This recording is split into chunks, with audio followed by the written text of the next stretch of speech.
മക്കളെ, അപ്പം നമ്മുടെ മോഡൽ എക്സാം ഒക്കെ അടുത്തെത്താറായിട്ടുണ്ട് അല്ലേ? ഇനി വളരെ കുറച്ച് ദിവസങ്ങൾ കൂടിയേ നമ്മുടെ മോഡൽ എക്സാമിന് ബാക്കിയുള്ളൂ. അപ്പം നമുക്ക് +2 എക്കണോമിക്സിൽ മോഡൽ എക്സാമിന് പഠിക്കാനുള്ളതിൽ വളരെ പ്രധാനപ്പെട്ട വെയിറ്റേജ് കൂടിയ ഒരു ചാപ്റ്ററാണ് നമ്മുടെ നാഷണൽ ഇൻകം അക്കൗണ്ടിങ് എന്ന് പറയുന്ന ചാപ്റ്റർ.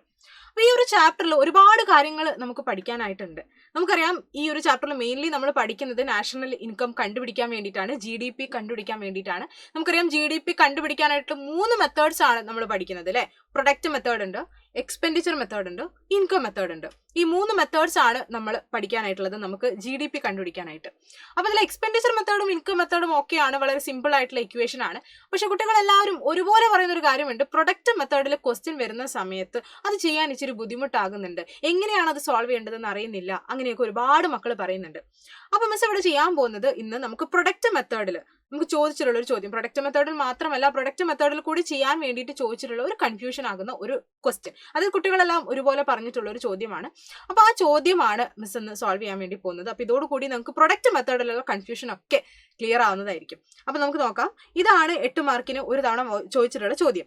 ഇവിടെ നമുക്ക് കുറച്ച് മാക്രോ എക്കണോമിക് ഐഡന്റിറ്റീസ് ഒക്കെ തന്നിട്ടുണ്ട്. ഫസ്റ്റ് എ ക്വസ്റ്റ്യൻ പറയുന്നത്, identify the 3 methods to measuring national income. National income measure ചെയ്യാൻ വേണ്ടിയിട്ടുള്ള ആ 3 മെത്തേഡ്സ് ഏതൊക്കെയാണ് എന്നാണ് ഈ ഫസ്റ്റ് എ ക്വസ്റ്റ്യൻ ചോദിക്കുന്നത്. അപ്പോൾ നമുക്കറിയാം, അത് പ്രൊഡക്റ്റ് മെത്തേഡാണ്, എക്സ്പെൻഡിച്ചർ മെത്തേഡാണ്, ഇൻകം മെത്തേഡാണ്. അത് നമ്മൾ അവിടെ മെൻഷൻ ചെയ്യുന്നു. അതിനുശേഷം calculate GDP from the above data using any 2 methods. ഏതെങ്കിലും 2 മെത്തേഡ്സ് യൂസ് ചെയ്തിട്ട് കണ്ടുപിടിക്കാനാണ് പറയുന്നത്. നമുക്ക് ഇവിടെ എന്ത് ചെയ്യാം, 3 മെത്തേഡ്സിലും കണ്ടുപിടിക്കാം GDP. എന്നിട്ട് ആ 3 മെത്തേഡ്സും നമുക്ക് ഈ ഒരു വീഡിയോയിൽ നമുക്ക് ക്ലിയർ ചെയ്യാം. ഓക്കെ, അപ്പോൾ ഈ 3 മെത്തേഡ്സും ക്ലിയർ ആവാം, അല്ലെങ്കിൽ ഈ 3 മെത്തേഡ്സിൽ ഏതെങ്കിലും കൺഫ്യൂഷൻ ഉള്ളവരും നാഷണൽ ഇൻകം GDP MP കണ്ടുപിടിക്കാൻ ബുദ്ധിമുട്ടുള്ളവരൊക്കെ ഈ വീഡിയോ സ്കിപ്പ് ചെയ്യാതെ എൻഡ് വരെ കാണാം കേട്ടോ. ഓക്കെ, സോ ഫസ്റ്റ് നമുക്ക് പ്രൊഡക്റ്റ് മെത്തേഡ് അല്ലെങ്കിൽ വാല്യൂ ആഡഡ് മെത്തേഡിൽ തന്നെ കണ്ടുപിടിക്കാം. ഇവിടെ നമ്മൾ ചെയ്യുന്നത്, നമുക്കറിയാം, നമ്മുടെ എക്കണോമിയിൽ ഫൈനൽ ഔട്ട്പുട്ട് ഒരുപാട് ഫേമുകൾ ഉണ്ടായിരിക്കും. ഈ എല്ലാ ഫേമുകളുടെയും ഫൈനൽ ഔട്ട്പുട്ട് കൂട്ടിയിട്ടാണ് ഇവിടെ നമ്മൾ GDP MP കണ്ടുപിടിക്കുന്നത്. നമുക്കറിയാം, ഒരു ഫേമിന്റെ ഔട്ട്പുട്ട് കണ്ടുപിടിക്കാൻ അല്ലെങ്കിൽ GVA കണ്ടുപിടിക്കാൻ ചെയ്യുന്നത് എന്താ, ആ ഫേമിന്റെ ഗ്രോസ് വാല്യൂ ഓഫ് ഔട്ട്പുട്ടിൽ നിന്ന് അവർ യൂസ് ചെയ്യുന്ന ഇന്റർമീഡിയറ്റ് കൺസംഷൻ മൈനസ് ചെയ്യാണ് ചെയ്യുക അല്ലെ? നമുക്കറിയാം, ഡബിൾ കൗണ്ടിങ് ഒഴിവാക്കാൻ വേണ്ടിയിട്ടാണ് നമ്മൾ ഈ ഒരു പ്രോസസ്സ് ചെയ്യുന്നത്. അപ്പോൾ നമുക്ക് ആദ്യം പ്രൊഡക്റ്റ് മെത്തേഡിൽ തന്നെ ചെയ്യാം. അപ്പോൾ ഇവിടെ നോക്കുക, ഒരു ഫേമിന്റെ ഔട്ട്പുട്ട്, ഇവിടെ ഇന്റർമീഡിയറ്റ് കൺസംഷൻ നമുക്ക് ക്വസ്റ്റ്യനിൽ തന്നിട്ടുണ്ട്, പക്ഷേ നമുക്ക് ഗ്രോസ് വാല്യൂ ഓഫ് ഔട്ട്പുട്ട് എന്ന് ഡയറക്റ്റ് ആയിട്ട് തന്നിട്ടില്ല. നിങ്ങൾ ഒരു കാര്യം സിമ്പിൾ ആയിട്ട് ആലോചിച്ചാൽ മതി, ഒരു ഫേമിന്റെ ഔട്ട്പുട്ട് എന്ന് പറയുന്നത് എന്താണ് എന്ന് മാത്രം ആലോചിച്ചാൽ മതി. അവർ പ്രൊഡ്യൂസ് ചെയ്യുന്ന ഫൈനൽ ഔട്ട്പുട്ട് ആണ് അവരുടെ ഗ്രോസ് വാല്യൂ ഓഫ് ഔട്ട്പുട്ട് എന്ന് പറയുന്നത്. അപ്പോൾ ഇവിടെ നിങ്ങൾ നോക്കുകയാണെങ്കിൽ സെയിൽസ് എന്ന് പറഞ്ഞിട്ടൊരു ഐറ്റം കാണാം. നമുക്കറിയാം, സെയിൽസ് എന്ന് പറഞ്ഞാൽ എന്തായാലും അവരുടെ ഔട്ട്പുട്ട് ആണ്, കാരണം അവർ ഔട്ട്പുട്ട് ഉണ്ടാക്കിയത് കൊണ്ടാണല്ലോ അവർക്ക് സെയിൽ ചെയ്യാൻ പറ്റിയത്.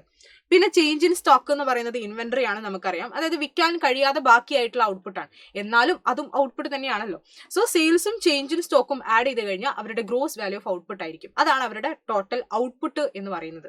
അപ്പൊ നമുക്ക് എന്ത് ചെയ്യാം, സെയിൽസിന്റെ കൂടെ ചേഞ്ച് ഇൻ സ്റ്റോക്ക് കൂടെ ആഡ്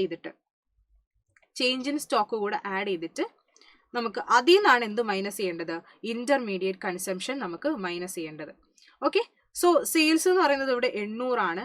ചേഞ്ച് ഇൻ സ്റ്റോക്ക് എന്ന് പറയുന്നത് ഇവിടെ 350 ആണ്. അതിൽ നിന്നാണ് നമ്മൾ 150 മൈനസ് ചെയ്യേണ്ടത്. അപ്പോൾ 1150 മൈനസ് 150 1100 എന്നാണ് കിട്ടുക.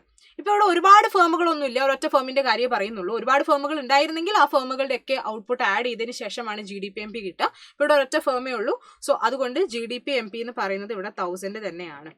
ഓക്കെ, ഇത്രയേ ഉള്ളൂ നമ്മുടെ വാല്യൂ ആഡഡ് മെത്തേഡ് എന്ന് പറയുന്നത്. അവിടെ നിങ്ങൾ ശ്രദ്ധിക്കേണ്ട ഒരു കാര്യം, ആ ഫേമിന്റെ ഔട്ട്പുട്ട് എന്ന് പറയുന്നത് എന്താണെന്നുള്ളതാണ് നമുക്ക് ക്വസ്റ്റ്യനിൽ നോക്കേണ്ടത്. ഇപ്പോൾ ഇവിടെ സെയിൽസും അതുപോലെ തന്നെ ചേഞ്ച് ഇൻ സ്റ്റോക്കും, ഇത് രണ്ടുമാണ് അവരുടെ ഔട്ട്പുട്ട്. അത് കൂട്ടിയതിന് ശേഷം അതിൽ നിന്നും ഇന്റർമീഡിയറ്റ് കൺസംഷൻ മൈനസ് ചെയ്യാം.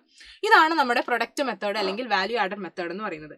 ഇനി നമുക്ക് ആസ് യൂഷ്വൽ ചെയ്യുന്ന പോലെ എക്സ്പെൻഡിച്ചർ മെത്തേഡിലും അതുപോലെ തന്നെ ഇൻകം മെത്തേഡിലും കണ്ടുപിടിക്കാം.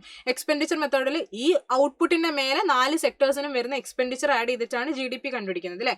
Consumption expenditure, investment expenditure, government expenditure plus export minus import. അപ്പോൾ ഫസ്റ്റ് ക്വസ്റ്റ്യനിൽ കൺസംഷൻ എക്സ്പെൻഡിച്ചർ ഉണ്ട്, ഒരു 400 ആണ്. സോ ആ 400 ആദ്യം എഴുതാം. പിന്നെ ഒരു ഇൻവെസ്റ്റ്മെന്റ് എക്സ്പെൻഡിച്ചർ പറയുന്നുണ്ട്, ഇൻവെസ്റ്റ്മെന്റ് എക്സ്പെൻഡിച്ചർ 300 ഉണ്ട്. സോ ആ 300 എടുക്കാം. പിന്നെ ഗവൺമെന്റ് എക്സ്പെൻഡിച്ചർ ഉണ്ട്, ഗവൺമെന്റ് എക്സ്പെൻഡിച്ചർ ഇതാ ഇവിടെ 200 ആണ്. അപ്പോൾ ആ 200 നമുക്ക് ഇതിൻ്റെ കൂടെ ആഡ് ചെയ്യാം. ഇനി എക്സ്പോർട്ട് ആഡ് ചെയ്തിട്ട് ഇമ്പോർട്ട് മൈനസ് ചെയ്യാണ് വേണ്ടത്. എക്സ്പോർട്ട് ഇമ്പോർട്ട് എത്രയാ, എക്സ്പോർട്ട് 250ഉം ഇമ്പോർട്ട് 150ഉം ആണ്. അപ്പോൾ എക്സ്പോർട്ട് 250ഉം ഇമ്പോർട്ട് 150 ആണ്. ഇതെല്ലാം കൂടെ ചെയ്ത് കഴിയുമ്പോൾ ഇതെല്ലാം കൂടെ കൂട്ടി 150 മൈനസ് ചെയ്ത് കഴിയുമ്പോൾ നമുക്ക് 1000 എന്ന് കിട്ടും. നമുക്കറിയാം GDP ഏത് മെത്തേഡിൽ ചെയ്താലും സെയിം ആൻസർ തന്നെ കിട്ടണം. ഇനി നമ്മുടെ ഇൻകം മെത്തേഡ് എന്ന് പറയുന്നത് അവിടെ നമുക്ക് ഫാക്ടേഴ്സ് ഓഫ് പ്രൊഡക്ഷനുകൾക്ക് കിട്ടുന്ന റിവാർഡ് ഫാക്ടർ ഇൻകം ആഡ് ചെയ്തിട്ടാണ് ഇവിടെ GDP MP കണ്ടുപിടിക്കുന്നത്. Rent, wage, interest, profit. അപ്പൊ ഇവിടെ നമുക്ക് ക്വസ്റ്റ്യനിൽ ഇതെല്ലാം തന്നെ തന്നിട്ടുണ്ട്. നമുക്ക് നോക്കാം. റെന്റ് ഒരു 300 ഉണ്ട്. ഓക്കെ, വേജ് ഒരു 350 ഉണ്ട്. ഓക്കെ, അപ്പൊ 300 പ്ലസ് 350. ഇനി ഇൻട്രസ്റ്റും പ്രോഫിറ്റും എത്രയാണെന്ന് നോക്കാം. ഇൻട്രസ്റ്റ് 150 ആണ്, പ്രോഫിറ്റ് 200 ആണ്. അപ്പൊ 150 പ്ലസ് 200, 150 പ്ലസ് 200. ഓക്കെ, അപ്പൊ ഇതെല്ലാം കൂടെ ആഡ് ചെയ്ത് കഴിയുമ്പോൾ നമുക്ക് 1000 ആണ് എന്ന് കിട്ടും. ഓക്കെ ആണല്ലോ. അപ്പൊ 3 മെത്തേഡിലും നമുക്ക് 1000 ആണ് കിട്ടുന്നത്. അപ്പൊ ഈ രീതിയിൽ 3 മെത്തേഡ് വെച്ചിട്ട് നമുക്ക് GDP MP കണ്ടുപിടിക്കാനുള്ള ഒരു ക്വസ്റ്റ്യൻ എന്തായാലും നിങ്ങൾ നിങ്ങളുടെ മോഡൽ എക്സാമിനും പബ്ലിക് എക്സാമിനും ഒക്കെ എക്സ്പെക്ട് ചെയ്യണം.